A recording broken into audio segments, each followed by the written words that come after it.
వీడికి నా మీద అనుమానం వచ్చినట్టుంది. అబే, నిజంగా నాకు తెలియదు రాజు. నాకు తెలిసి జ్యోతి రాకుండా ఉండదు. రాలేదు అంటే ఎవరో ఒకరు జ్యోతిని బంధించుంటారు.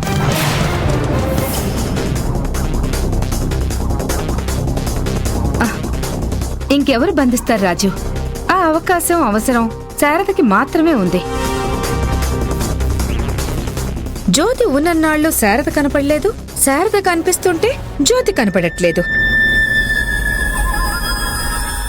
శారదకి జ్యోతికి ఒకరి మీద ఒకరికి విపరీతమైన ప్రేమ ఉంది. తల్లిదండ్రులు చనిపోయినా కూడా చివరి చూపు కూడా లేకుండా జ్యోతిని బంధించాల్సిన అవసరం శారదకే ఉంది. పోలీసుల కోసం, మన కోసం, బయట ప్రపంచం కోసం రాజీవ్.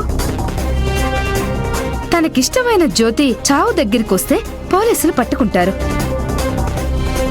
మనం ఎందుకు పారిపోయావు అని నిలదీస్తాం. పారిపోయిన ఖైదీగా ప్రపంచం చూస్తుంది. అందుకే శారదే జ్యోతిని మాయం చేసుంటుంది.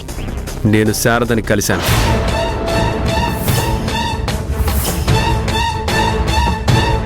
జ్యోతి గురించి ఎంక్వైరీ చేశాను. తనకి తెలియదని చెప్పింది. తెలియదు అని చెప్పకపోతే తెలుసు అని చెప్తుందా రాజు? తను జ్యోతిని దాయకపోతే తల్లిదండ్రులు చనిపోయినా కూడా జ్యోతి రాకుండా ఎలా ఉంటుంది? అట్నుంచి ఒక్కసారి ఆలోచించొచ్చు కదా.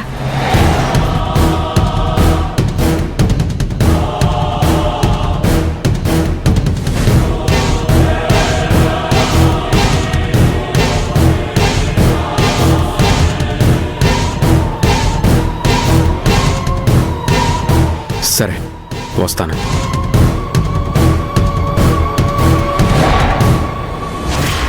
ఆంటీ, రాజీవ్కి గ్యారంటీగా మీ మీద అనుమానం వచ్చింది. మీరు జాగ్రత్తగా ఉండండి. నా మీద అనుమానం రాకుండా నేను జాగ్రత్త పడతాను. ఈ 2 రోజులు జాగ్రత్తగా ఉన్నానంటే నా పెళ్ళైపోతుంది. సరే శ్రావ్య. ఆంటీ, నేను మిమ్మల్ని మళ్ళీ వచ్చి కలుస్తాను. ఓకే.